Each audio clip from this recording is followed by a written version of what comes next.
Dito na naman kayo. Dito na naman kayo, ha?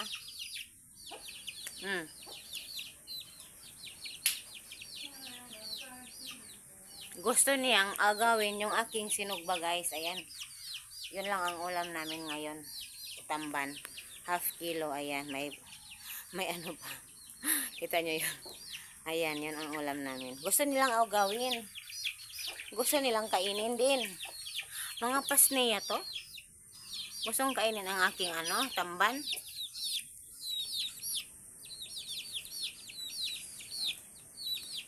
Mga pasaway talaga itong mga to eh. Ayan. Gustong agawin ang aking pagkain. Masakit pati ng aking ulo, guys eh.